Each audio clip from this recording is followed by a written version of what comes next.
Amigos del canal Oscar TV, aquí les muestro que en este canal tenemos gran variedad de videos.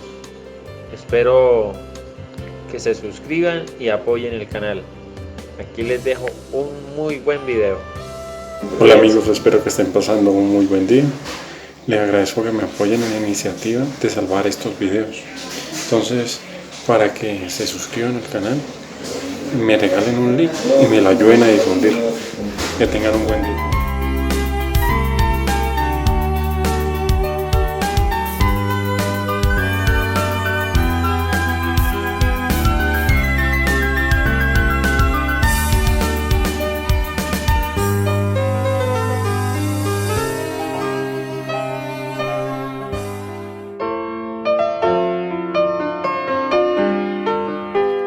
Buenas noches, les damos la bienvenida a su programa Un Café con Galat. El tema que vamos a desarrollar esta noche es No, por las venas de Jesús no corre sangre pagana. Este es nuestro tema de hoy y nos acompaña Moisés Rojas, quien es escritor e investigador. También está con nosotros el doctor Juan Burgos. Él es teólogo, filósofo y doctor en educación. Ustedes pueden participar con sus preguntas o comentarios a través de las líneas 287-8355 en Bogotá, a través de la línea gratuita nacional 018-115. Hoy vamos a versar este programa sobre un decir del Papa muy desafortunado, que causó un gran escándalo entre las gentes que lo oyeron en su homilía en la ciudad de Villavicencio, en su estado Colombia. Pues vamos a examinar profundamente cuáles las incidencias de esa malhadada y desafortunada expresión de Francisco. Y a continuación vamos a mirar el video.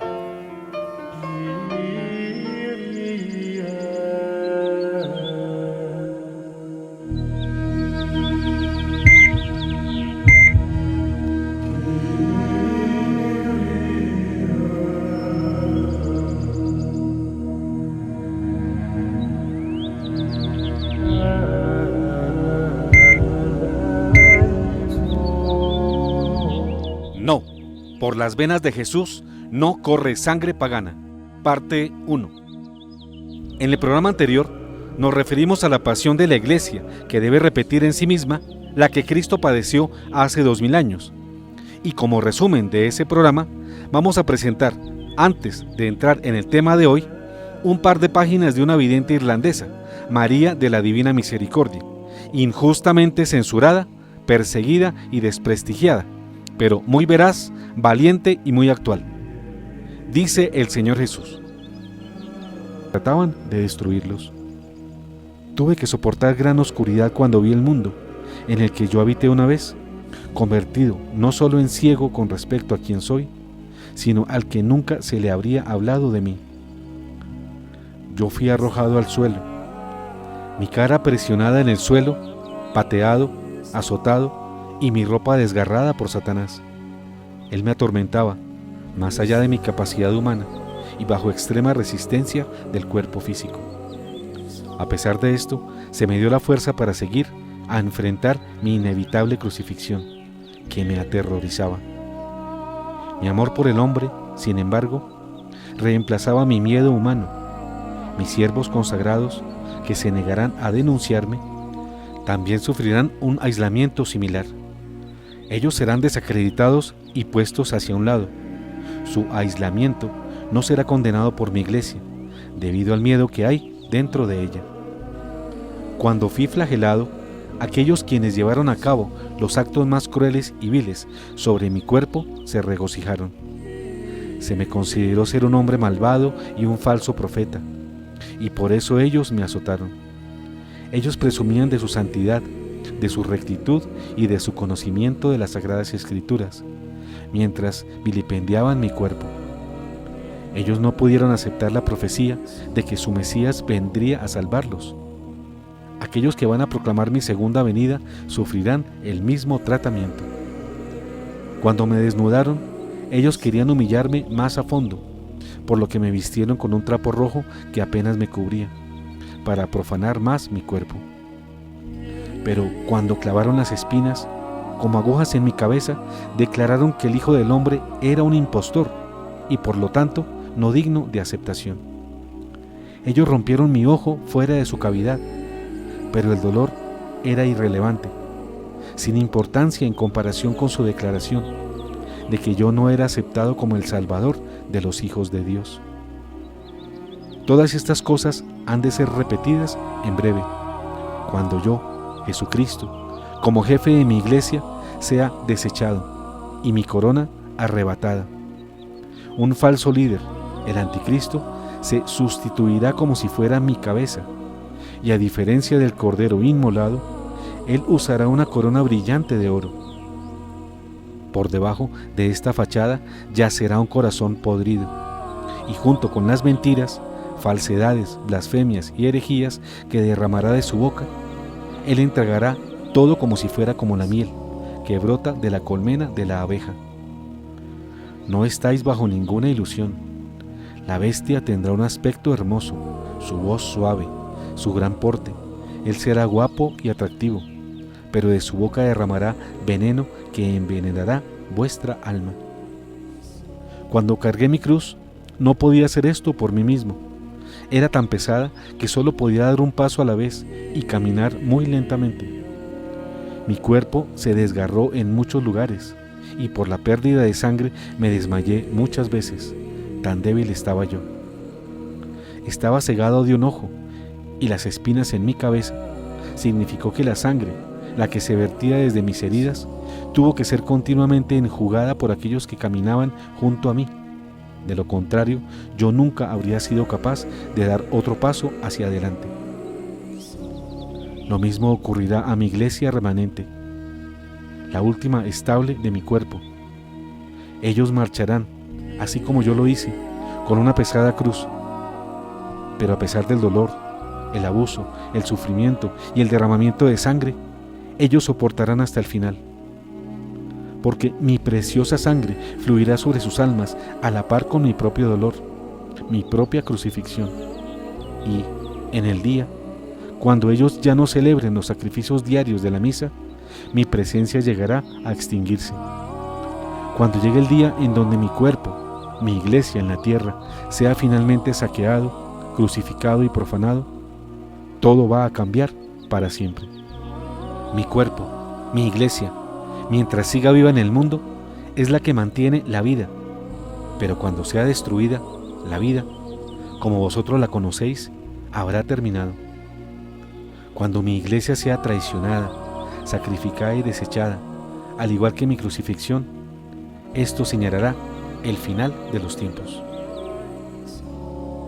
Hasta aquí el Señor Jesús, por medio de María de la Divina Misericordia, vidente y profeta irlandesa, perseguida ferozmente por la masonería y sus medios de comunicación, por denunciar, entre otras cosas, la falsedad del papado de Francisco, como pocos videntes lo han hecho. Recordemos que, desde Un Café con Galat, hemos enviado 3 cartas al obispo de Dublín, Irlanda, preguntando las razones de la censura a esta vidente, sin hallar hasta ahora respuesta de su parte. ¿Que por las venas de Jesús corre sangre pagana? Ahora sí, remitámonos al tema central de nuestro programa de hoy, sobre la supuesta sangre pagana que corre por las venas de Jesús.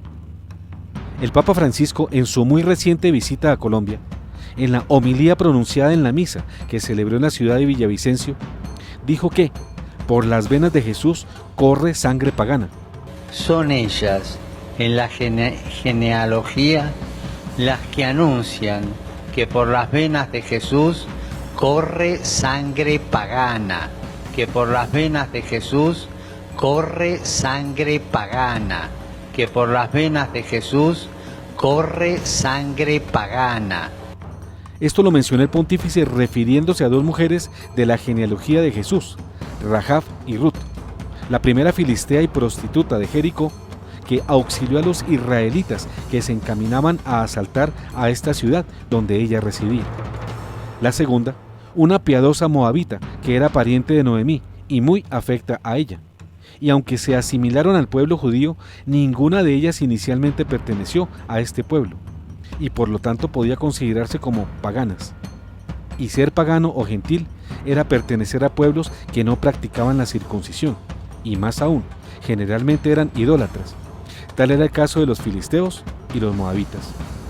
Pero ser pagano para los judíos, además de significar que no se pertenece al pueblo judío, también significa ser pecador, gentil, publicano, no creyente e infiel. Así lo podemos ver en varios apartes de la Biblia. Así, al buscar la palabra pagano en el libro de concordancias, aparecen estas otras acepciones. Por ejemplo, en el libro de los Hechos de los Apóstoles, capítulo 2, verso 23, se lee: a este hombre que había sido entregado conforme al plan y a la previsión de Dios, ustedes lo hicieron morir, clavándole en la cruz por medio de los infieles, refiriéndose a la expresión paganos. Y en 1 Corintios 12:2, ustedes saben que cuando todavía eran paganos, se dejaban arrastrar ciegamente al culto de dioses inanimados. En Mateo 18:17, si se niega a hacerles caso, dilo a la comunidad. Y si tampoco quiere escuchar a la comunidad, considéralo como pagano o publicano. O en 1 Corintios 7:12 y en varios apartes más. En cuanto a las otras preguntas, les digo yo, no el Señor, si un hombre creyente tiene una esposa pagana que no cree, pero ella está dispuesta a convivir con él, que no la abandone. Como acabamos de decir, al menos inicialmente, Rahab y Ruth no pertenecieron al judaísmo y se consideraban por ello paganas. Pero el Papa Francisco se valió de esta circunstancia para afirmar: la mención de las mujeres, ninguna de las aludidas en la genealogía tiene la jerarquía de las grandes mujeres del Antiguo Testamento, nos permite un acercamiento especial. Son ellas, en la genealogía, las que anuncian que por las venas de Jesús corre sangre pagana, las que recuerdan historias de postergación y sometimiento. Ahora bien, preguntamos si es verdad que a causa de lo que ocurría con las mencionadas mujeres, Rahab y Ruth, por las venas de Jesús circuló sangre pagana. Aparentemente sí, como al menos lo dice la genealogía, es decir, los parientes de Jesucristo. Y lo que dice la genealogía es válido para todas las personas comunes y corrientes, como ustedes y nosotros, queridos teleamigos. Pero resulta que en el caso de María eso no aplica, por 3 razones. La primera, porque esa genealogía se refiere a San José y no a la Virgen María. La segunda, porque entre María y José no hubo relaciones sexuales. Recordemos que el Señor Jesús fue concebido íntegramente por el Espíritu Santo. Y tercera, porque la Virgen María, a diferencia de ustedes y nosotros, fue concebida sin pecado original, es decir, fue inmaculada desde su concepción. Nació sin mancha alguna, sin defecto moral que la rebajara, como sí sucede con nosotros. La Inmaculada Concepción de María se refiere al ser total de ella, al alma en especial, pero también al cuerpo, y ambos son puros e inmaculados. Y no puede atribuírseles sobra alguna de imperfección moral o de pecado. Por eso, la condición de inmaculada purificó y borró cualquier imperfección moral proveniente de la genealogía. Más en concreto, sanó y purificó cualquier antecedente pagano que hubiese habido en el origen familiar de ella. Por consiguiente, mal podría afirmarse que por las venas ni de la Virgen Santísima, ni por las de su Hijo Jesús, circuló sangre pagana, sangre impura, sangre indigna. En el programa pasado, llamado La Iglesia ya comenzó a repetir la pasión de Cristo, Jorge, desde Sabaneta, Antioquia, un teleamigo, aportó este argumento que en abundancia de razones confirma la blasfemia del obispo Jorge Bergoglio, al afirmar con descaro y gran énfasis que por las venas de Jesús corre sangre pagana. Nuestro teleamigo Jorge dijo que así como en el Antiguo Testamento los sacrificios a Dios solo se podían ofrecer con corderos perfectos, sin mancha, con mayor razón, el sacrificio de nuestro Señor se debió hacer y se hizo con Jesús, un cordero perfecto, sin mancha de pecado, cuya sangre santa y pura expió por siempre y para siempre los pecados de la humanidad ante Dios Padre. Fue un sacrificio perfecto y eterno, que no podría haber sido si se hubiese ofrecido con sangre pagana, como lo afirmó descaradamente el falso Papa Jorge Bergoglio. En efecto, ya desde el Antiguo Testamento, tanto la Pascua judía celebrada por los judíos, a raíz de su salida para librarse de la tiranía del faraón de Egipto, los sacrificios que ulteriormente ofrecía el pueblo elegido a Dios debían hacerse con animales machos sin defecto alguno, como lo leemos en Éxodo 12:5. Elijan un animal sin ningún defecto, macho y de 1 año, podrá ser cordero o cabrito. También en Levítico 1, 3 y 10, sobre los sacrificios que los judíos realizaban a Yahvé Dios. Si su ofrenda es un holocausto de ganado mayor, deberá presentar un animal macho y sin ningún defecto. Lo llevará a la entrada de la carpa del encuentro para que sea aceptado por el Señor. Si su ofrenda para el holocausto pertenece al ganado menor, corderos o cabras, deberá ofrecer un animal macho y sin defecto. Por tanto, nuestro teleamigo de Sabaneta, Antioquia, tiene toda la razón, pues si nuestra actual Eucaristía tuvo en el Antiguo Testamento como tipo o antecedente los sacrificios judíos de animales machos sin defecto alguno, especialmente corderos, ¿cómo es que en el Antiguo Testamento el antitipo, el Cordero de Dios, Jesucristo, iba a tener defecto en su sangre? No, Bergoglio, no afirme tonterías que manchan la reputación de María y de nuestro Señor Jesucristo. Relación entre la Inmaculada Concepción y la santidad divina. Miremos más de cerca qué relación hay entre la concepción inmaculada y la santidad de María, tanto en su alma como en su cuerpo. Para ello preguntémonos, ¿qué es la santidad? Sabemos que Dios es el santo por excelencia. Esa es la esencia de su ser, pues su naturaleza íntima es santidad. Y así nos lo muestra el profeta Isaías en 6:2-3. Unos serafines estaban de pie por encima de él. Cada uno tenía 6 alas, con 2 se cubrían el rostro, con 2 se cubrían los pies, con 2 volaban. Y uno gritaba hacia el otro: Santo, Santo, Santo es el Señor de los ejércitos. Toda la tierra está llena de su gloria. En el lenguaje bíblico, el 3 veces santo significa la infinita santidad de Dios, es decir, la santidad que no tiene límites. Porque estamos hablando de quien la posee en su inalcanzable grado supremo. Y por eso el mismo Isaías, en el capítulo 42, verso 8, agrega que Yahvé Dios no puede ceder su majestad y su gloria a ninguna criatura. Yo soy el Señor, este es mi nombre. No cederé mi gloria a ningún otro, ni mi alabanza a los ídolos. Pero el 3 veces santo, el que posee la santidad infinita, quiso que sus criaturas angélicas y humanas fueran también santas y que poseyeran la santidad. Les dio santidad a los ángeles y a Adán y a Eva. Pero parte de aquellos ángeles y nuestros primeros padres no fueron dignos de ella y la perdieron. Por eso, todos los humanos nacemos manchados con el pecado original. Bien claro nos lo dice el Salmo 51. Yo soy culpable desde que nací. Pecador me concibió mi madre. Yahvé Dios quería que Adán y Eva fueran santos. Así lo relata el libro del Génesis, capítulo 17. Yo soy el Dios Todopoderoso. Camina en mi presencia y sé irreprochable. Sin embargo, a pesar del pecado original de nuestros primeros padres, Dios sigue insistiendo en que seamos santos. Así lo señala en San Mateo 5:48. Por lo tanto, sean perfectos como es perfecto el Padre que está en el cielo. La perfección significa santidad.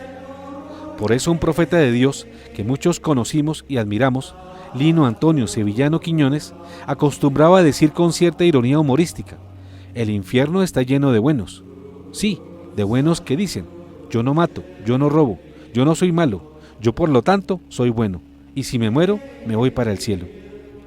Sabemos por la experiencia que esos que se consideran buenos, porque no matan y no roban, de pronto son más mentirosos que otros, calumnian a sus hermanos, les hacen trampas en el trabajo y en los negocios, seducen a la mujer del prójimo y cometen toda clase de pecados contradictores de los 8 mandamientos restantes del Decálogo. Así que, mis queridos teleamigos, la santidad es necesaria y muy exigente, pues no basta con cumplir siquiera los 10 mandamientos del Decálogo. También es necesario practicar las bienaventuranzas, que hermosamente nos recuerda Mateo en su capítulo 5, versículos del 1 al 16. La santidad es tan exigente que Cristo nos dice que no podemos alcanzarla sin vivir su llamamiento, y así nos lo confirma el evangelista Marcos 8, 34 a 35. Entonces Jesús, llamando a la multitud, junto con sus discípulos les dijo: el que quiera venir detrás de mí, que renuncie a sí mismo, que cargue con su cruz y me siga, porque el que quiera salvar su vida, la perderá, y el que pierda su vida por mí y por la buena noticia, la salvará. Más aún, el Señor nos invita no solo a renunciar a nosotros mismos, sino a morir en su nombre, tal cual lo ejemplariza en la parábola del grano de trigo, en San Juan 12:24. Les aseguro que si el grano de trigo que cae en la tierra no muere, queda solo, pero si muere, dará mucho fruto. Ya vimos entonces que el llamado a la santidad, de la cual depende la salvación, es exigente, pero no se asusten, pues a pesar de que no podemos lograrla por nosotros mismos, si confiamos en Dios y pedimos su ayuda, es fácil lograrla, pues el mismo Señor nos asegura en Mateo 11, 29-30. Carguen sobre ustedes mi yugo y aprendan de mí, que soy paciente y humilde de corazón, y así encontrarán alivio, porque mi yugo es suave y mi carga liviana. Aún más, recordemos que los mandamientos no están fuera del alcance de las personas y que Dios sabe que perfectamente podemos cumplirnos si pedimos su ayuda. Ya lo dice el libro del Deuteronomio 30:11. Este mandamiento que hoy te prescribo no es superior a tus fuerzas ni está fuera de tu alcance. Así que, mis queridos teleamigos, no cometamos el mismo error en que incurrieron los antiguos fariseos, que pretendían que con sus solas fuerzas, sin humillarse ante Dios y pedirle ayuda, podían cumplir su ley. Tal como lo relata el Evangelio en Marcos 18, 9-14, con la parábola del fariseo y del publicano, cuando este último sale justificado por reconocerse pecador. La santidad alcanzable. Dios es sí, pero con Dios. Para ser más precisos, ser santo es asemejarse a Dios, en cierto modo divinizarse, ser como Él es. ¿Y es que acaso podemos ser dioses? No quedamos en que el pecado de Adán y Eva no consistió en comerse una manzana, sino que en el fondo su desobediencia consistió en que quisieron ser dioses por cuenta propia, dioses sin Dios. El libro del Génesis en 3:1-5 presenta el siguiente relato. La serpiente era el más astuto de todos los animales del campo que el Señor Dios había hecho, y dijo a la mujer: así que Dios les ordenó que no comieran de ningún árbol del jardín.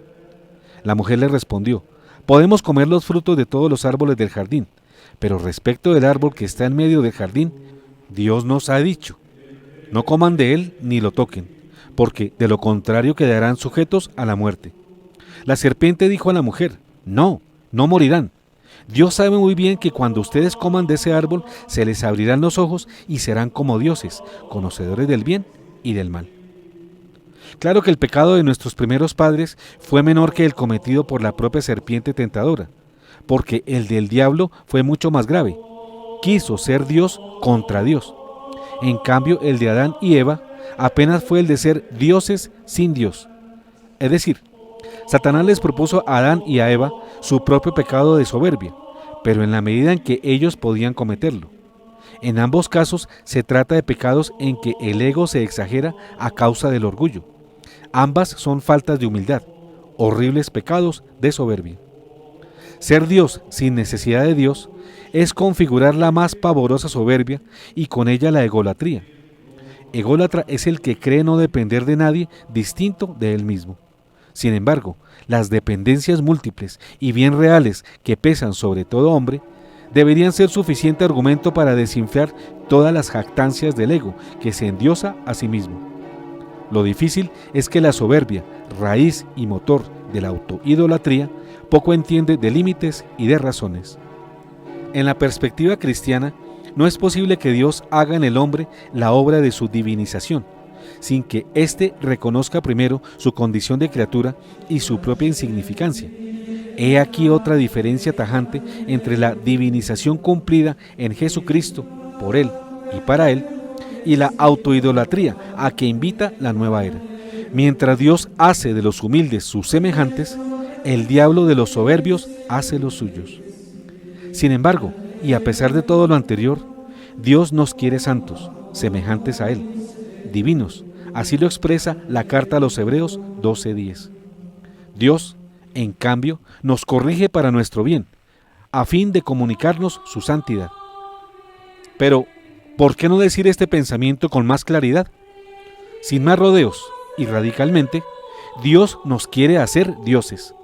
Ya en el Evangelio de Juan, capítulo 10, verso 31 a 36, podemos ver a Jesús decirle a los judíos que le querían apedrear. Los judíos tomaron piedras para apedrearlo. Entonces Jesús les dijo: les hice ver muchas obras buenas que vienen del Padre. ¿Por cuál de ellas me quieren apedrear? Los judíos le respondieron: no queremos apedrearte por ninguna obra buena, sino porque blasfemas, ya que, siendo hombre, te haces Dios. Jesús les respondió: ¿no está escrito en la ley? Yo dije, ¿ustedes son dioses? Si la ley llama dioses a los que Dios dirigió su palabra, y la escritura no puede faltar, ¿cómo dicen, tú blasfemas, a quien el Padre santificó y envió al mundo, porque dijo, yo soy hijo de Dios? Del anterior relato evangélico, retengamos lo inverosímil, lo impensable. Jesús nos dice que somos dioses. Ahora bien, entonces, ¿por qué el pecado de Adán y Eva y el del propio Satanás? Porque ellos quisieron ser dioses sin Dios, en el caso de Adán y Eva, y contra Dios en el caso del demonio. En cambio, Dios quiere que seamos dioses, sí, pero con Él, en Él y para Él. Nueva era, la falsa santidad sin Dios.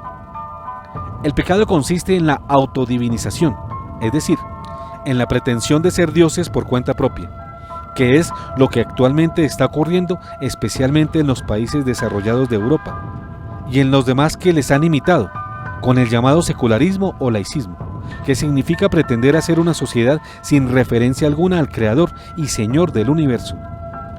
Quieren economía sin Dios, quieren política y Estado sin Dios, quieren deporte y recreación sin Dios, quieren vida sin Dios, quieren familia sin Dios. En una palabra, quieren forjar una civilización sin Dios y en contradicción con Dios. Y todo porque al hombre le dio por autodivinizarse soberbiamente y creer que puede alcanzar la condición divina sin necesidad de Dios. La pretensión de ser dioses por cuenta propia sin necesidad de Dios no es solamente de los países desarrollados del mundo, que concentran la riqueza, el saber científico y la tecnología. Es también hoy, a nivel de masas, la práctica corriente en el mundo entero de los seguidores de las distintas formas y modalidades de la llamada nueva era, que de nueva no tiene nada, porque es la vieja pretensión de los gnósticos, que hicieron un ruido autoidolátrico en los primeros siglos del cristianismo, y ahora de nuevo revividos por las corrientes de moda, tales como la metafísica, yoga, control mental silva, autosuperación, meditación trascendental, Zen, control mental, rebirthing, gnosticismo, teosofía, esoterismo, ocultismo, masonería, canalización o espiritismo, dianética, cientología, psicología transpersonal, ciertas formas de bioenergesis, reiki, la astrología, la magia, el horóscopo, el tarot, los inciensos, las velas de colores, los cristales de cuarzo, la tabla Ouija, las cruces y anillos magnéticos, los aromas, los inciensos, la quiromancia, el vudú, el chamanismo, Charlie y un largo etcétera. ¿Y cuál es el común denominador de toda esta variada gama de nombres y de prácticas y de pseudoespiritualidades de la llamada nueva era? Pues lo que hay en el fondo de todas, lo que las une a todas, y lo que es la expresión más profunda de todas, es nada menos que la autoidolatría, la vieja y amañada aspiración, bien conocida por el pecado de Adán y Eva en el paraíso, de ser dioses por cuenta propia, es decir, dioses sin Dios. Esta aspiración autoidolátrica es la que alienta y da sentido a las muy variadas formas en que se expresa la nueva era. Ven entonces, mis queridos teleamigos, ¿por qué en la nueva era no hay ninguna innovación de fondo? En todas se repite la archiconocida y añeja autoidolatría, que hizo pecar a Adán y a Eva en el paraíso. La religión que se postula no es la que está fundamentada en la relación de la criatura con su creador, sino en la del hombre consigo mismo, es decir, yo con yo, autoidolatría. Esto hace que la nueva espiritualidad sea aparente y no real, puesto que, finalmente, no es sino lo religioso vaciado de trascendencia, es decir, una religión sin Dios. Algo así como un suculento sancocho de gallina, pero sin gallina. El núcleo autoidolátrico de la nueva era viene acompañado de otras cosas que resultan igualmente incompatibles con la razón y con la fe cristiana, como el relativismo moral o moralidad light, que rechaza la cruz y el sufrimiento y que fragmenta el decálogo, eliminando algunos mandamientos y mutilando o debilitando a otros. Así, por ejemplo, al predicar un amor meramente humano y sin dimensiones o motivaciones divinas, es decir, una fraternidad sin paternidad divina, o también al bendecir las relaciones homosexuales, la eutanasia, etc. Y sobre todo al negar el pecado y afirmar que no hay diferencia entre el bien y el mal. Es pues una ética subjetivista que se basa en el sentimiento y el gusto de cada uno y no en la revelación y en las normas objetivas de la ley moral natural y del decálogo. Uno de los rasgos más criticables de la nueva era es el uso de un lenguaje cristiano para explicar ideas profundamente contrarias al cristianismo. Hay en esta táctica astuta una inaceptable deslealtad que, por ejemplo, utiliza frases de la Sagrada Biblia para hacerle decir lo diametralmente opuesto a lo que ella afirma. Los disfraces y caretas cristianos abarcan también los símbolos y las imágenes de la piedad cristiana que se manipulan para seducir a los incautos. La nueva era predica lo contrario de las grandes religiones monoteístas y en especial del cristianismo al afirmar el panteísmo en lugar de un Dios personal, los hombres autoendiosados en lugar de Dios único e irrepetible, la reencarnación en lugar de la resurrección, la inexistencia del bien y del mal en lugar de la moral, la omnipotencia de la mente humana en lugar de la omnipotencia de Dios, la sumisión a los astros y a los poderes mágicos en lugar del libre albedrío y la sumisión a la providencia divina, la negación del pecado en lugar de la redención por obra de Jesucristo, la meditación egocéntrica en lugar de la oración que abre el corazón del hombre a Dios, el amor del hombre por el hombre mismo y no por amor de Dios, los milagros obrados por cuenta propia en lugar de los causados por el poder de Dios, el endiosamiento de la naturaleza y de la tierra, Gaia, en lugar del simple respeto por la ecología. En fin, la nueva era de paz y felicidad como construcción meramente humana y no como regalo de Dios a los hombres que lo aman y libremente le obedecen. Entonces repetimos, la nueva era de nueva no tiene en realidad nada. Es la vieja farsa mezcla de paganismo precristiano con fachadas cristianas que repite el antiguo y primer pecado de Adán y Eva en el paraíso, el cual a su vez era repetición del mismísimo pecado de Lucifer y sus ángeles rebeldes que quisieron ser dioses contra Dios. Estamos pues en presencia de una gigantesca ofensiva del mal que se maquilla de bien, de santidad personal. En fin, estamos ante las tinieblas disfrazadas de luz, del feo pecado de la autoidolatría de los hombres de hoy, como del de los de ayer. No puede esperarse otra cosa distinta que toda una cadena de desgracias y calamidades.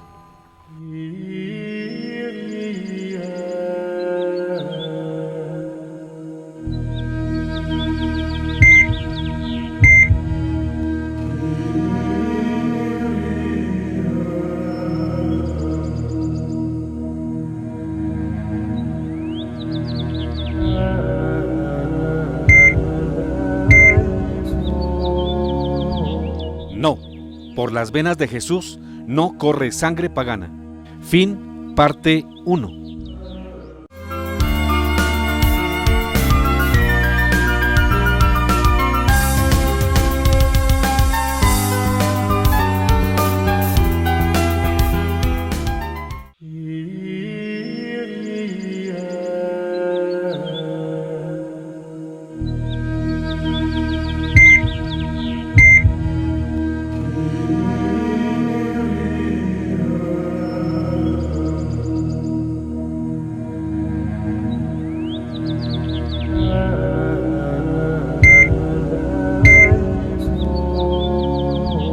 No, por las venas de Jesús no corre sangre pagana. Parte 2. María, la santa esclava del Señor, tota pulcra es.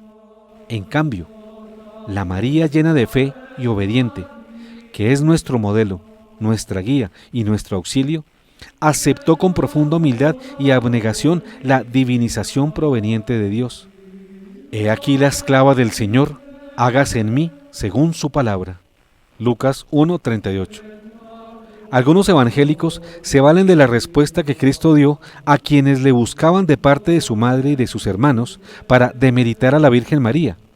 Es un error gravísimo rebajar a María con base en la respuesta de Cristo, que bien analizada, por el contrario, muestra que su madre no tiene par en la obediencia a la voluntad de Dios.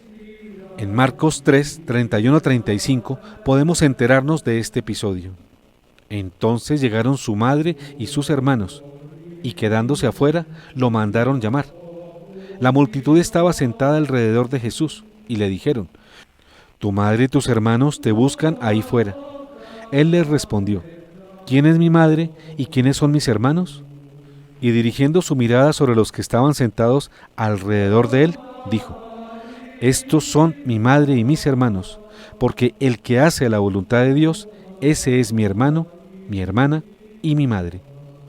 En efecto, ¿quién puede pretender que María no fue la que mejor hizo la voluntad de Dios? Ella incondicionalmente estuvo con él, incluso desde antes de su concepción, cuando dijo: «Hágase en mí según tu palabra». Durante toda su vida le acompañó silenciosamente. Infundió la obediencia a él con una de las pocas expresiones que pronunció y que algunos hasta llaman el mandamiento de María, cuando en las bodas de Caná dijo: «Haced lo que él os diga». Y en especial en la cruz, donde ella vive en sí misma espiritualmente la crucifixión y en cierto modo la muerte de su hijo. Sí, no hay ninguna duda de que María hizo cual ninguno otro, aparte de su hijo, la voluntad del Padre Celestial. Por eso los méritos de María no fueron únicamente los de ser madre biológica del Creador y del Redentor. Fueron mayores sus méritos de madre espiritual de Jesús, en lo cual nadie se le puede comparar. Y de ahí el culto que los cristianos damos a ella, que es el de hiperdulía, es decir, de suma veneración, no de adoración, que solo se le debe a Dios uno y trino. Pero tampoco el común que damos a los santos, porque ella es más santa que todos los santos, e incluso es más santa y está por encima de los ángeles. Por ello es su reina. Es decir, María es la más santa que todos los santos que se han distinguido por su enorme santidad. Ahora bien, la santidad de María se refiere ciertamente a que fue exceptuada de pecado original. No nació pecadora como todos nosotros, sino inmaculada, inocente, íntegra. Pero eso es lo que podríamos llamar la santidad negativa, que ciertamente es real, pero no nos muestra sino una cara de la medalla. La otra cara muestra a María como santuario agradable a Dios, templo santificado por el Espíritu Santo, paraíso incorruptible y exuberante, donde se goza con alegría el mismo Dios. ¿Y cómo es entonces que María, la Madre de Dios, la que quedó embarazada por obra del Espíritu Santo, iba a transmitir sangre non santa y contaminada de paganismo a su Hijo Santísimo? No, Jorge Bergoglio, no diga sandeces. Usted pronunció una blasfemia al pretender que por María corre sangre impura, y que impura se la transmitió al niño Jesús. Nada de pagano corre por las venas de nuestro Salvador, porque nada de pagano corrió por las venas de su Santísima Madre, la Virgen María, la que fue santificada y purificada en su alma y en su cuerpo, por obra de su Inmaculada Concepción.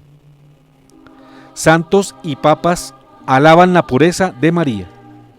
San Efrén Sirio se refiere a la pureza de los constitutivos del cuerpo de María de la siguiente manera: blasfemia, que por sus venas corría sangre pagana, y que esa sangre contaminada se la transmitió a su hijo. Aquí vemos la continuación de dos cosas. Una, el aplauso de las masas ignorantes a las palabras insensatas del pontífice, conducta típica de las multitudes invertebradas a las cuales nos hemos referido en varias oportunidades. Y la segunda cosa, el rencor secreto que el Papa Francisco ha dado muestras de tenerle a María. Recuerden, queridos teleamigos, que si mencionamos la palabra Papa para referirnos a Francisco, lo hacemos porque existen dos iglesias: la iglesia verdadera, cuyo Papa es Benedicto XVI, y la iglesia falsa, cuyo Papa es Francisco. Recordemos cómo en la celebración del centenario de Fátima, cuando presidió una misa de ribetes masónicos, Francisco habló despectivamente de ella y de la intercesión eficaz ante su Hijo, cuando sus fieles le piden favores, sanación de enfermedades y muchas otras gracias. De ella, Francisco habló como la santita a la que se acude para pedirle gracias baratas.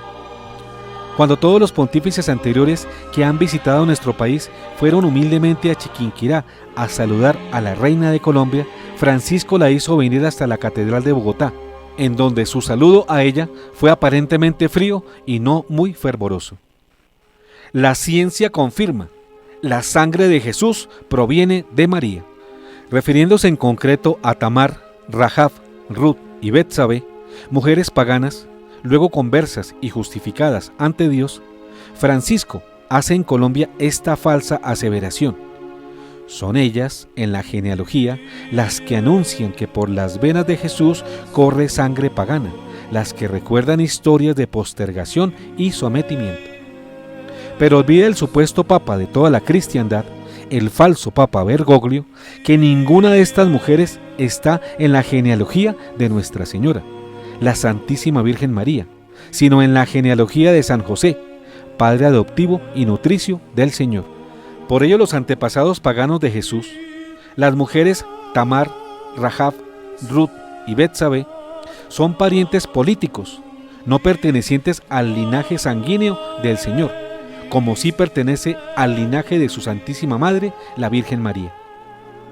Que la sangre del Señor Jesús y su descendencia biológica proviene directa y exclusivamente de la Santísima Virgen María, la Inmaculada Concepción y siempre Virgen, lo testimonia la Sagrada Escritura, el magisterio de la Iglesia y su tradición, pero también lo confirma la ciencia, por medio de estudios realizados a la purísima sangre del Señor, por las muestras que se han podido obtener de la sábana santa y de algunos milagros eucarísticos, muestras con las cuales fue posible analizar la sangre y establecer que por el lado humano de Jesús, su genética proviene de la Virgen María en exclusiva.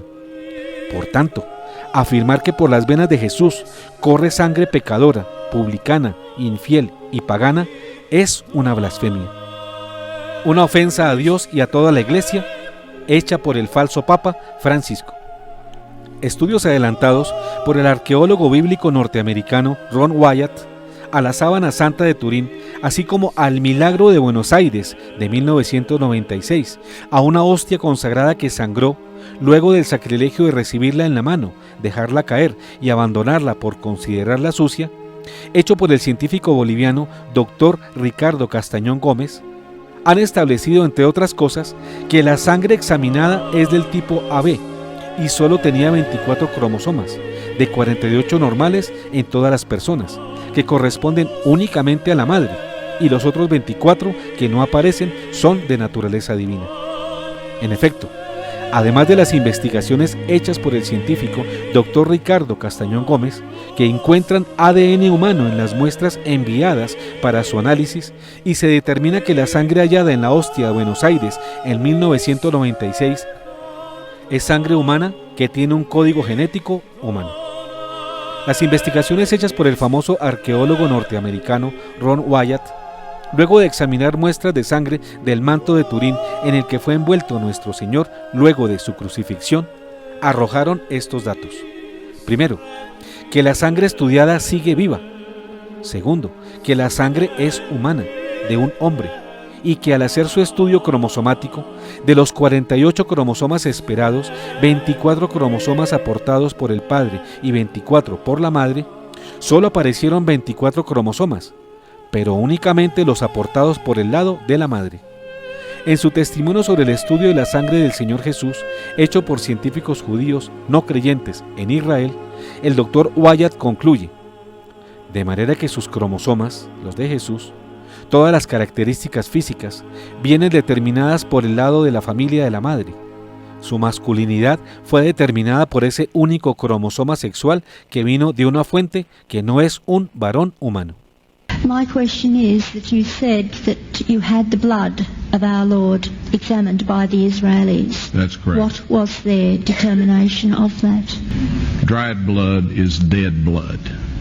Everybody knows that, all right? They can test the blood of the pharaohs, the mummies of the pharaohs, all right? There's certain things they can do.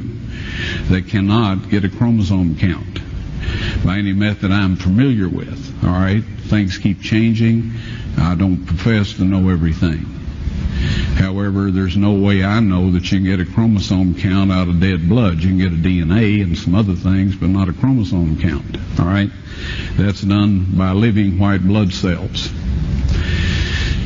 Now then, first of all, in this analysis, I took the blood into a laboratory in Israel. I asked one of the people I work with in antiquities, where is a good laboratory that does reliable work? And they said, such and such, such and such. I took it. I just said, please examine this blood and tell me what you can tell me about it. All right? They said, well, look, we're going to reconstitute it. We're going to put it in normal saline and keep it at body temperature for 72 hours with gentle swirling. All right? That's their business. That's great. I said, now I want to be there when you check it out. They said, fine. So I was back. They checked it out. I said, now, they said it's human blood. We can tell that. They did whatever tests they need to do.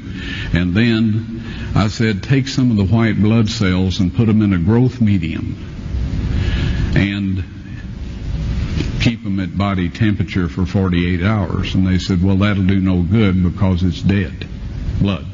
I said, would you please do that for me? And they said, okay, we'll do it.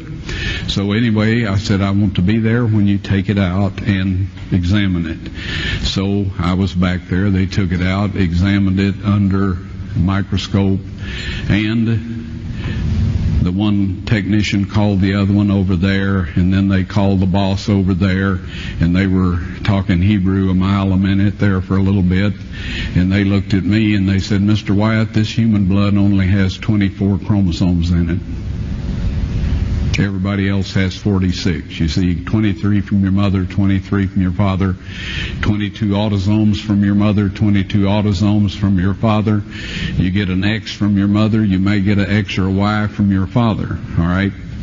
This blood had 23 chromosomes from the mother's side, one Y chromosome only. You see, the child could not have developed if they hadn't had the autosomes from the mother.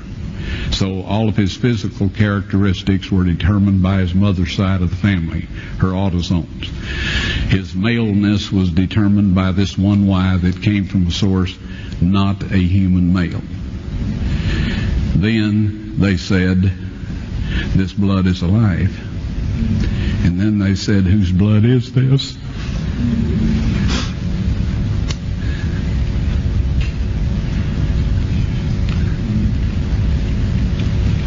I said, it's the blood of your Messiah.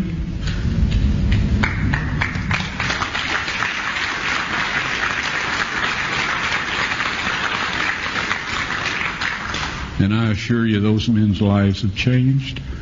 Luego de ver este video, así las cosas, primero, la verdadera descendencia biológica del Señor Jesús viene por el lado materno, por medio de la Santísima Virgen María y de su familia, no biológicamente por el lado de San José, quien no participó en esta santa concepción.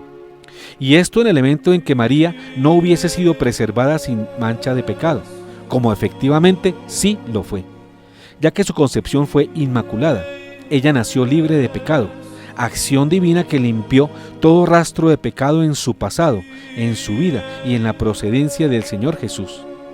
Esto porque María, santa también por sus obras, por su obediencia y amor a Dios, fue santa desde antes de nacer, ya que fue concebida sin la mancha de pecado original y purificada de tal modo que sólo así Dios mismo podía encarnarse y hacerse hombre en su vientre virginal, nacido de una criatura toda pulcra, sin pecado, sin culpa, sin mancha alguna.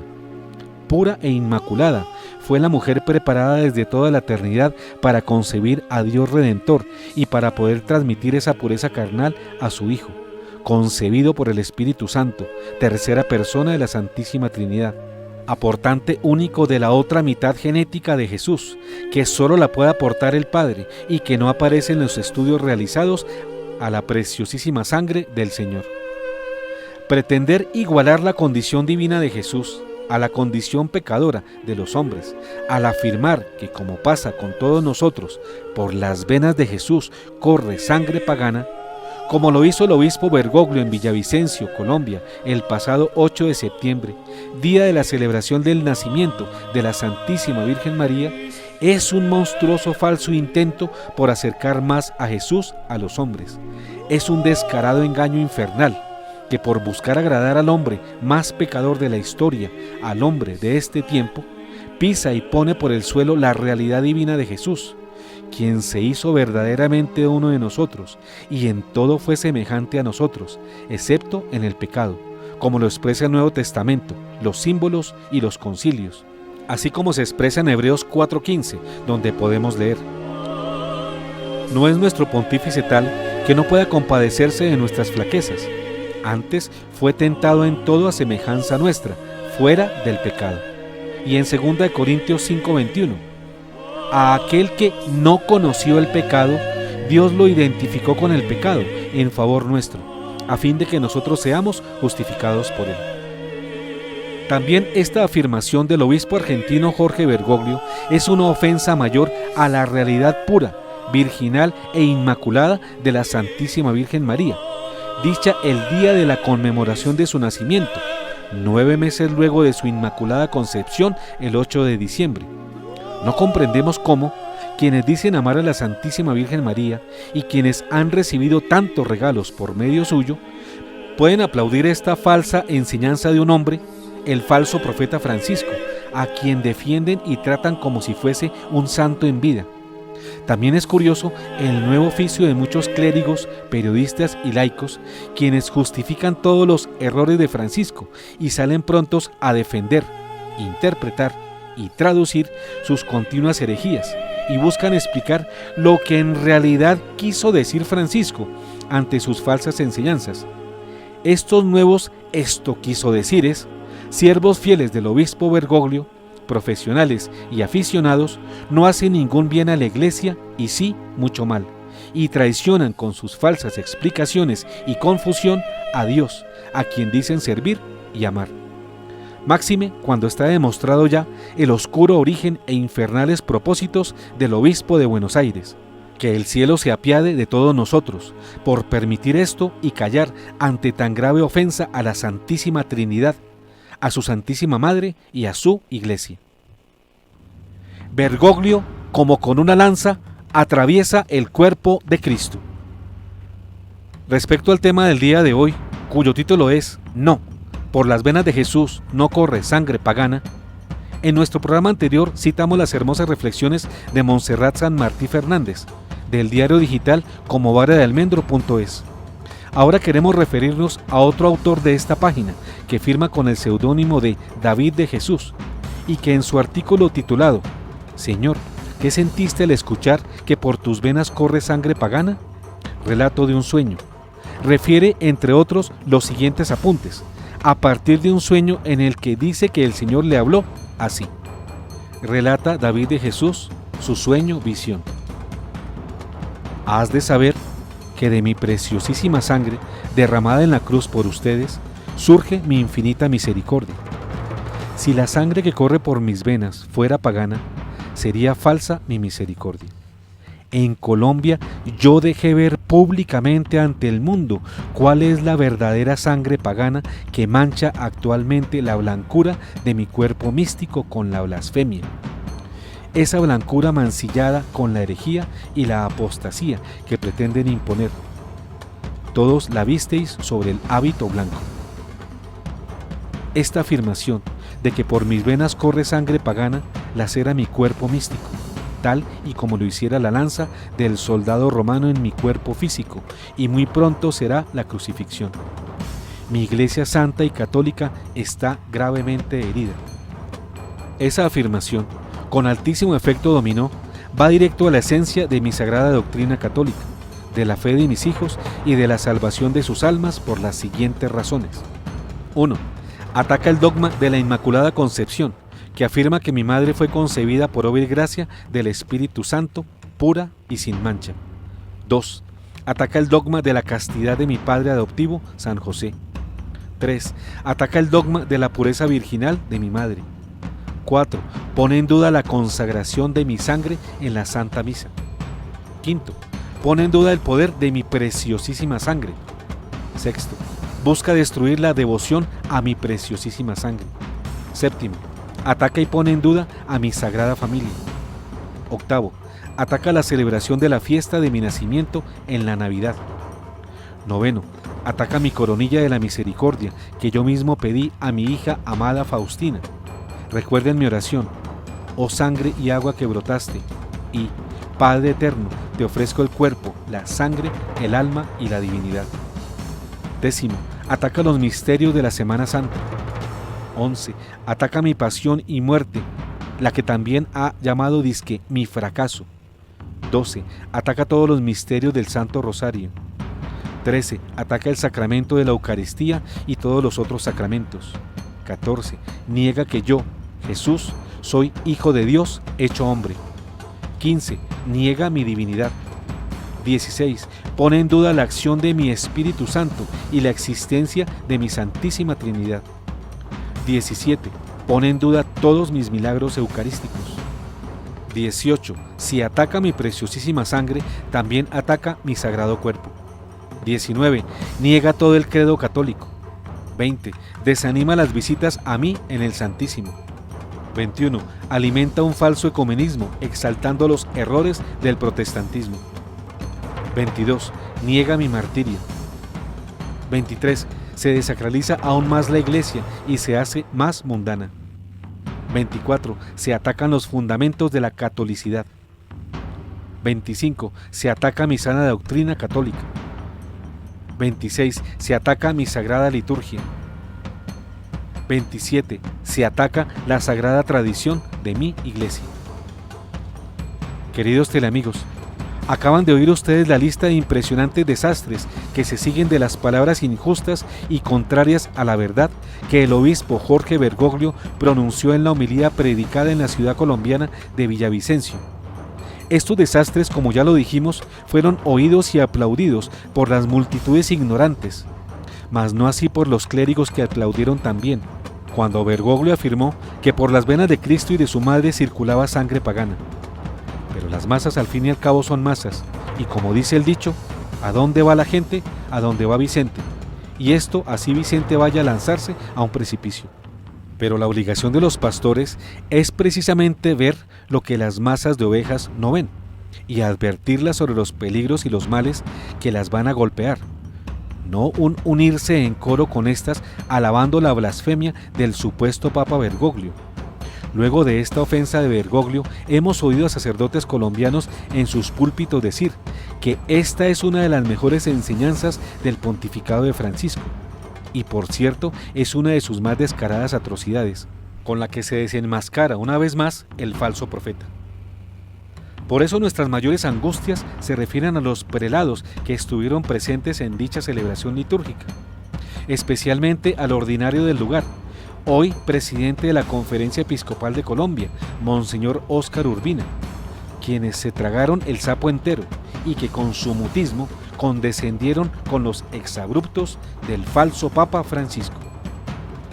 Invitamos al pueblo católico a reparar por estos disparates y absurdos, con la oración, la penitencia, para que el Señor se apiade y no permita que se desaten las nefastas consecuencias que ya enunciamos en la lista del autor del sueño relatado en Como vara de almendro.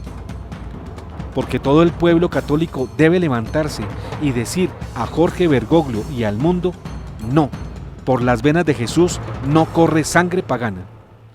Llegó el día de la mujer vestida de sol. El pasado 23 de septiembre de 2017 se dio una conjunción cósmica especial, en donde se alinearon algunas constelaciones y estrellas de modo único y particular, lo que fue calificado por algunos observadores como el día del cumplimiento de la profecía bíblica contenida en Apocalipsis capítulo 12, que habla de grandes señales dadas a los hombres, que se constituyen en el aviso del tiempo conclusivo para la humanidad. En efecto, se trata de grandes señales en el cielo, como aviso para toda la humanidad. Profecía contenida en el libro del Apocalipsis 12, versos 1 y 2, de este modo. Una gran señal apareció en el cielo, una mujer vestida del sol, con la luna bajo sus pies y una corona de 12 estrellas sobre su cabeza. Está encinta y grita con los dolores de parto y con el tormento de dar a luz. Se trata de la alineación de algunos sistemas, estrellas y planetas que ocurrieron el pasado 23 de septiembre y ponen a la constelación de Virgo, representación de la Virgen María, bañada o cubierta por el sol, con la luna y la serpiente a sus pies, y en su cabeza, arriba de Virgo, coronada de 12 estrellas, que en ese día confluyen en 9 estrellas de la constelación Leo y 3 planetas, estrellas errantes, puestas arriba de la constelación de Virgo, que representa a la Virgen María. Hasta ese sábado, el planeta Júpiter, el planeta Rey, que representa a Jesús y a su reinado, permaneció 42 semanas, lo que dura una gestación humana dentro de la constelación de Virgo, en la zona de su vientre. Veamos este video que nos da mayor claridad. Una visión que vio San Juan, la cual está escrita en Apocalipsis 12:1, aparecerá en los cielos en 2017. En Apocalipsis 12:1 se habla de una gran señal. Apocalipsis 12:1-2, cito: apareció en el cielo una gran señal, una mujer vestida del sol, con la luna debajo de sus pies, y sobre la cabeza una corona de 12 estrellas. Y estando encinta, gritaba con ansias de parir, y sufría dolores de parto. Fin de cita. Ahora mire cómo las diferentes constelaciones y estrellas en los cielos se alinearán en un futuro muy cercano, el 23 de septiembre de 2017. Vemos la constelación Virgo, la Virgen, que se puede decir que es una representación de la Santísima Virgen María. En el 23 de septiembre de 2017, la Virgen está vestida del sol. También puede ver que la luna está debajo de sus pies. Además, nótese la serpiente por debajo del pie de la Virgen. En el 23 de septiembre de 2017, podemos ver sobre la cabeza de Virgo, la Virgen, también la constelación Leo, el león, que contiene 9 estrellas. Cerca de estas 9 estrellas vemos los planetas Mercurio, Marte y Venus. Ya que los planetas reflejan la luz del Sol, estos planetas también se parecen a las estrellas, por lo que resulta que parecen ser 12 estrellas cerca de la cabeza de Virgo, la Virgen. Así que en el 23 de septiembre de 2017 vamos a tener a la mujer, Virgo, la Virgen, vestida del sol, la luna debajo de sus pies y cerca de su cabeza 12 estrellas. Como puede ver, exactamente al mismo tiempo, Júpiter, que es conocido como el planeta rey de nuestro sistema solar, estará muy cerca del vientre de Virgo, la Virgen, precisamente en el sitio donde nacería un niño. Esto es una representación simbólica del nacimiento de Jesucristo, el Rey, del vientre de la Santísima Virgen María. Así es como los elementos se alinearán el 23 de septiembre de 2017. Todo se alineará en los cielos exactamente como la visión que describe San Juan en Apocalipsis 12:1. Según los astrónomos no católicos que han estudiado cómo estas diferentes constelaciones se han movido y se moverán en el futuro, esta será la única vez en la historia que se alinearán de esta manera. El 20 de noviembre de 2016, Júpiter entró al interior de la constelación de Virgo, la Virgen, cerca del vientre. Uno podría ver esto como una representación simbólica de Jesucristo, el Rey, representado por el planeta Rey Júpiter, entrando al vientre de la Santísima Virgen María, representada por Virgo, la Virgen. Júpiter hace movimientos adentro de Virgo y finalmente sale de Virgo por completo a las 42 semanas, el 9 de septiembre de 2017. Un embarazo normal de un humano es de 38 a 42 semanas. Por tanto, el intervalo de tiempo de 42 semanas en el que Júpiter estará adentro de Virgo es igual al plazo normal del embarazo y nacimiento de un ser humano. Alrededor de 2 semanas después, el 23 de septiembre de 2017, tenemos la luna a los pies de Virgo, la Virgen, con una corona de 2 estrellas y a Virgo vestida del sol, exactamente como lo describió San Juan en su visión en Apocalipsis 12:1. Dios nos ha dado esta clara señal de que ya estamos muy adentrados en los últimos días profetizados en el libro del Apocalipsis. No vayan a confundir, por favor, nuestros queridos teleamigos, estos hechos, producto de estudios astronómicos, con las mentiras astrológicas, que una cosa son los científicos astrónomos y otra muy distinta los mentirosos astrólogos de la nueva era, falsos agoreros a quienes no hay que escuchar. Quien quiere indagar más acerca de este tema puede acceder gratuitamente a la página www.stellarium.org o a muchas otras más para confirmar esta información y para hacer su seguimiento. Así pues, el del pasado 23 de septiembre fue un momento irrepetible en la historia de la humanidad, poco probable que vuelva a ocurrir, y marca el inicio de un tiempo decisivo y conclusivo para todos los hombres del planeta, momento previo a un gran acontecimiento de orden universal, profetizado por el cielo en la Biblia y en innumerables mensajes de videntes y santos, la batalla final entre el ejército de Dios y el de Satanás. Aun si no existieran estos grandes signos en el cielo, los hechos en el mundo y en la iglesia están llevándonos a este momento final. Recuérdese que el 23 de septiembre, pero del 2015, una conjunción entre Venus y Júpiter hizo pensar a varios astrónomos que ese día se repitió el fenómeno astrológico del nacimiento de nuestro Señor Jesús, mismo que vieron los Reyes Magos hace 2000 años, en lo que se conoció como la Estrella de Belén, 2 años exactos antes de esa última señal del pasado sábado, como la nota nuestro colaborador de Bucaramanga, Santander, el doctor Guillermo Higuera, con estas palabras: tiempo que explica y de alguna manera recuerda que Herodes mandó a matar a los menores de 2 años, porque pensaba que era el rango de edad del niño Jesús. Pero hay más. Recordemos que el verso 3 y 4 del mismo capítulo 12 del Apocalipsis anuncia un signo inmediato, la aparición de un dragón, y con él un sistema de gobierno monárquico global. Y apareció otra señal en el cielo, un gran dragón rojo, con 7 cabezas y 10 cuernos, y sobre sus cabezas 7 diademas. Su cola arrastra la tercera parte de las estrellas del cielo, y las precipitó sobre la tierra. El dragón se detuvo delante de la mujer que iba a dar a luz, para devorar a su hijo en cuanto lo diera a luz.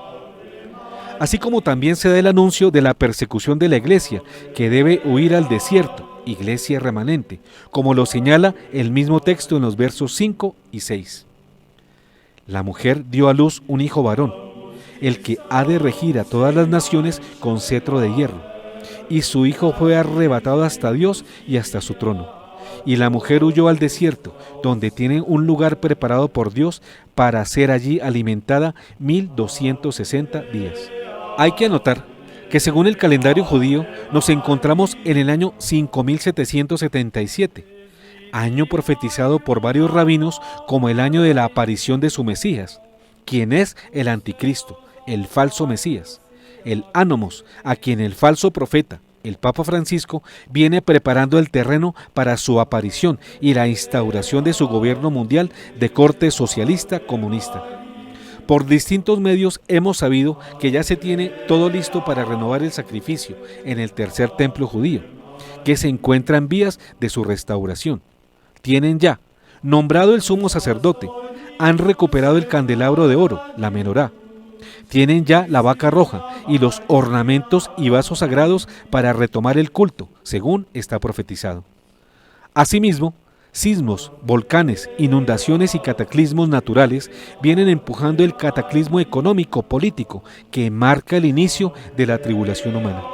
así como fenómenos en el cielo, sonidos aterradores, aparición de hoyos en el cielo, el agua y la tierra, muerte súbita de animales, signos y señales en las nubes, incremento de fenómenos ovni, manifestación masiva de monstruos en los 4 elementos, tierra, agua, aire y fuego, considerados mitos, y la concreción de planes utópicos como un gobierno mundial, una religión mundial, una sola economía mundial bajo el mandato de un solo hombre, considerado santo y redentor de la humanidad, el anticristo, el aguador que viene a saciar la sed de toda la humanidad.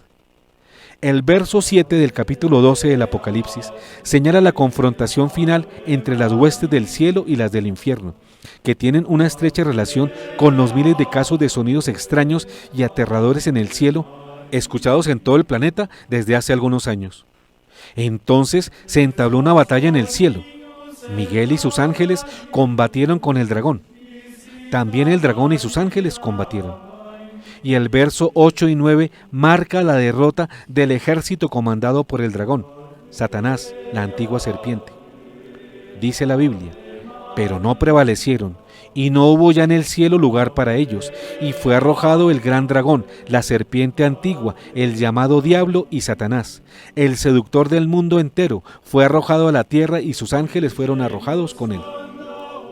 Así que, la iglesia fiel, la iglesia remanente, debe encontrarse hoy atenta y en estado de alerta máxima para ver estas grandes señales ya manifiestas al parecer en el cielo, y debe estar dispuesta a actuar según el Señor lo ha indicado en su palabra, pues con la supresión del sacrificio perpetuo decretada ya por el falso Papa Francisco con su motu propio, Magnum Principium, que autoriza a cada obispo en cualquier lugar a hacer las modificaciones que quieran a la Sagrada Liturgia, incluida la fórmula consagratoria, el momento anunciado en San Mateo 24, 15 a 18, huyan a los montes, parece ha llegado. Ya que, si esta medida del obispo Bergoglio abre las puertas para el sacrilegio mayor de alterar la fórmula consagratoria de las especies del pan y del vino en la Santa Misa, esta es la confirmación de lo profetizado por Daniel y por el propio Señor Jesús, acerca del momento de la abominable supresión del sacrificio perpetuo. Y es pues el tiempo de preparar nuestra vida y nuestra alma para la segunda venida del Señor, quien viene a instaurar su reino eucarístico por 1000 años. Hemos recibido la noticia de una corrección fraterna que más de medio centenar de personalidades católicas le han dirigido a Francisco, en la que le piden corrija sus errores doctrinales de su exhortación apostólica posinodal Amor y Leticia. Este extenso y claro documento ha sido firmado por varios eminentes católicos, entre quienes se encuentran obispos, sacerdotes, teólogos y catedráticos del mundo entero, quienes señalan las 7 herejías que viene difundiendo Francisco en sus enseñanzas, en especial sobre la familia y el matrimonio, con su guía pastoral Amor y Leticia, que tanto hemos mencionado en este programa. En próximas entregas, si Dios nos lo permite, comentaremos ampliamente esta importante noticia que ha tenido gran repercusión mundial y que se suma a las muchas críticas que recibe este papado por sus graves errores y herejías, manifiestas a lo largo de estos 4 años del errático pontificado de Jorge Bergoglio.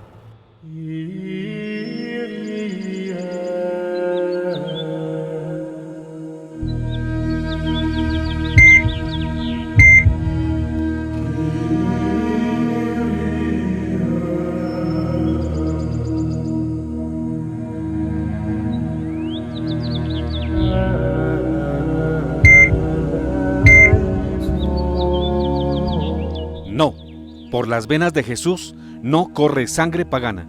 Fin.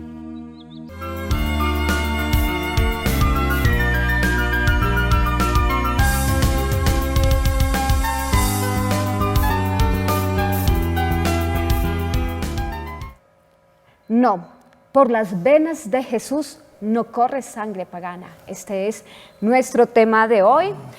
Doctor, han llegado muchos mensajes durante la transmisión del video. Entonces usted me dirá si empezamos a leer unito, porque son muchos. 1 o 2 máximo en vista de lo avanzado de la hora. Así es. Y que tuvimos el incidente de la falta de electricidad. Sí, señor. Dice, muchas gracias al doctor Galad, su equipo, que Dios los siga iluminando y perseverantes hasta el final. Sepan que no están solos, pues no todos tragamos entero y tenemos que creer y amar a Cristo, al que seguimos, que dio su sangre por nosotros, y al que le contradiga, aunque sea Papa, no debemos seguir, aunque estamos seguros que el verdadero vicario de Cristo es el Papa Benedicto XVI. Sigan, no los dejamos en la oración. Cada día me convenzo más que la luz que de Colombia sale para el mundo es Teleamiga, y especialmente este programa y los del doctor Rafael Arango. Mil bendiciones. Señores Teleamiga, este es otro. Los saludo y los felicito por su programa. Es muy edificante e ilustrativo porque todos en Colombia están enceguecidos con las palabras del Papa. Aplaudimos a rabiar sin entender o detenerse y analizar qué quiso decir. Pareciera que fuéramos niños frente a un juego novedoso que se mueve y hace ruido sin sentido. Son muchos mensajes, doctor, pero desafortunadamente no podemos escucharlos. Le damos la palabra a nuestro invitado, a Juan Burgos, al doctor Burgos. ¿Qué opinas? Bueno, ante todo, muchas gracias, doctor, por la invitación y que me ha hecho. Para mí, pues, es una alegría venir y compartir también mi posición y mis pensamientos sobre lo que acabo de escuchar y sobre, digamos, la trayectoria que ha tenido el programa también. Pues varias cosas, ¿no? Yo quisiera partir de un aspecto que atraviesa un poco lo que voy a decir, y es los elementos pastorales que intento recoger en el video y que creo que nos pueden ayudar mucho a comprender aquello de por qué Jesús no corre por su sangre el pecado. Entonces, en principio, pues como dice el Evangelio de Juan, Dios se hizo hombre en Jesucristo, quien vino al mundo, por supuesto, sin pecado. Eso es clarísimo para los cristianos católicos. Vino y se pareció, como decía hoy en el video, en todos nosotros, absolutamente todo menos en el pecado. Y hay un elemento importante, o varios, que quisiera destacar, y es que Jesús llamó precisamente a personas pecadoras, por ejemplo a Pedro, por ejemplo a Zaqueo, por ejemplo a Mateo, que era el cobrador de impuestos, por ejemplo a María Magdalena, etc. Eso significa que, como todos somos pecadores, menos Jesús, todos estamos llamados a la conversión. Y ellos fueron convertidos a través de una decisión personal que fruto de su respuesta de fe al llamado de Jesús. Entonces creo que ese es un elemento bien importante que en algún momento también pues el video nos da luces sobre ello. En segundo lugar, ¿qué es lo pagano? Creo que cómo entender hoy el término pagano en el sentido, digamos, más pastoral de la palabra. Yo creo que el ser humano común y corriente, el hombre de la calle, como algunos dicen, el cristiano común, por supuesto necesita entender esto. Yo creo que el pagano es, como dice muy bien la palabra de Dios, es todo aquel que cumple la palabra de Dios y que la practica. Perdón, el pagano es el que no cumple la palabra de Dios y no la practica, y por lo tanto está lejos de Dios. Y entonces podemos pensar en que esta es una invitación que nos hace el Señor para que nosotros nos vinculemos a través de las familias, a través de los hijos, a través del trabajador, del campesino, del indígena, para que podamos entender que solamente estando en el camino de Dios pues podemos alcanzar la salvación e irnos santificando, porque la santificación, como bien lo decía el video, es un proceso que se da gracias a la conversión. Y en tercer lugar, para no extenderme, el video muy bien planteaba lo que se llama los nuevos ídolos. ¿Qué significa hoy los nuevos ídolos? Por supuesto, creemos que los ídolos que nos presenta la sociedad moderna pues pueden parecerse a Dios, y realmente eso no es cierto. Hay gente que se cree buena, hay grupos que se creen buenos, líderes que se creen buenos, pero realmente no lo están siendo. porque realmente no están cumpliendo la palabra de Dios. Y lo decía muy bien el video, las bienaventuranzas creo que nos dan una pista muy importante, ¿no? Dichosos los que aman porque serán amados, dichosos los que construyen la paz porque serán santos, dichosos los pobres, dichosos los que luchan por la justicia, etc. Entonces yo creo que la santidad es eso, es un proceso de construcción permanente que se hace desde la fe, pero una fe por supuesto auténtica, una fe en Jesucristo, que es el que nos salva y nos libra de todos nuestros pecados como bautizados. Entonces digamos que por ahora serían estos como mis 3 elementos que yo aportaría y que pues ayudarían digamos al debate de la mesa. Claro que hay que precisar esto, de acuerdo con las leyes canónicas, pagano es técnicamente la persona que no ha sido bautizada, ese es pagano, de acuerdo con el derecho canónico. Pero tiene la palabra Moisés Rojas. Gracias, doctor. Bergoglio no acaba de sorprendernos.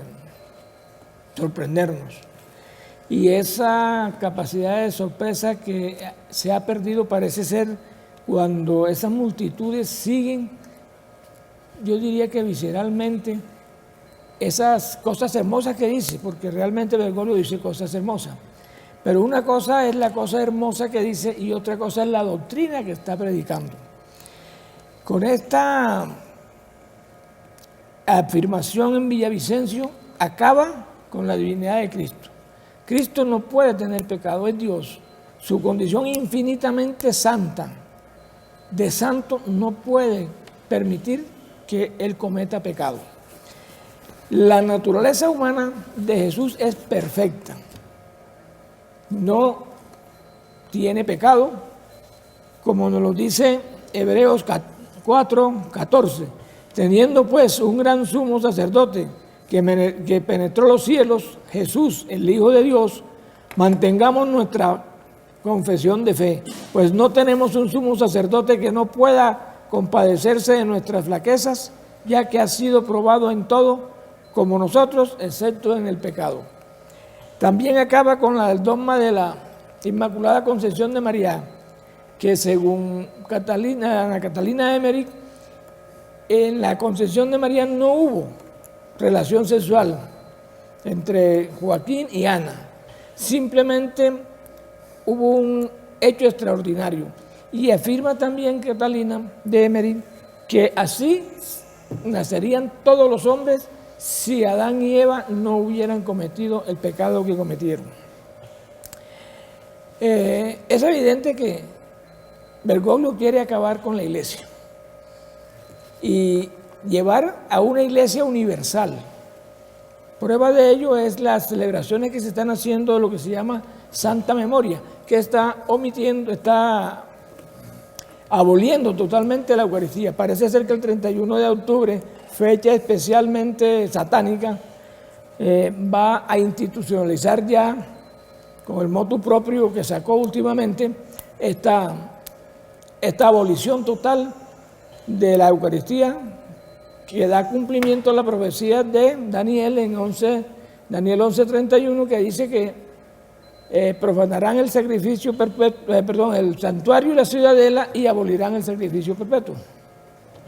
Bueno, Beatricita. Bueno, doctor, pues bueno, hay muchas personas que nos llaman dizque protestantes.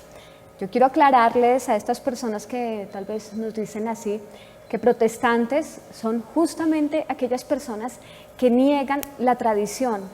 Nosotros no estamos negando la tradición católica, por el contrario, estamos defendiendo la doctrina católica.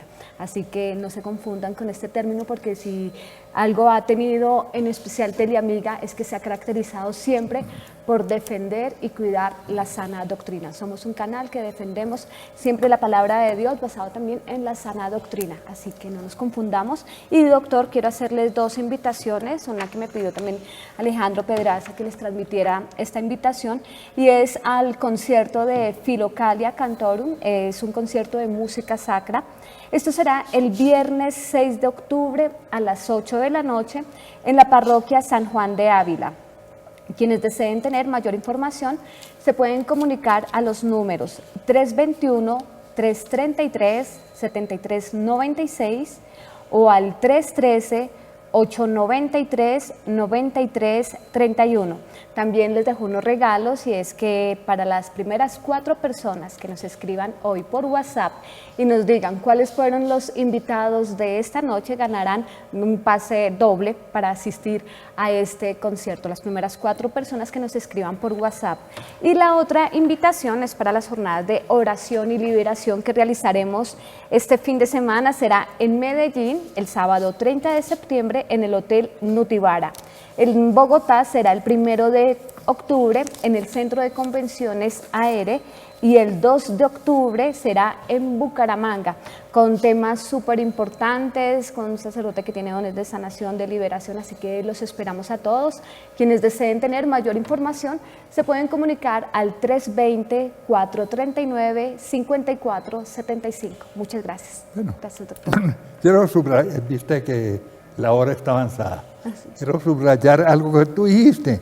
No somos protestantes. Respetamos a los hermanos protestantes, pero de ninguna manera somos protestantes. Al contrario, protestamos porque en la Iglesia Católica Bergoglio quiere protestantizar la misa. ¿Qué es protestantizar la misa? Es convertirla en un recuerdo, como él lo dijo, y eliminarle la condición de sacrificio y dejar únicamente la cena. Eso es lo que predicó precisamente el Lutero. Y la luterización de la misa, la protestantización es de ellos. En segundo lugar, ¿qué protestantes somos nosotros? Miren cómo hablamos de María, miren cómo defendemos al verdadero Papa legítimo, que es Benedicto XVI. Bueno, y hasta la próxima, mis queridos amigos y amigas.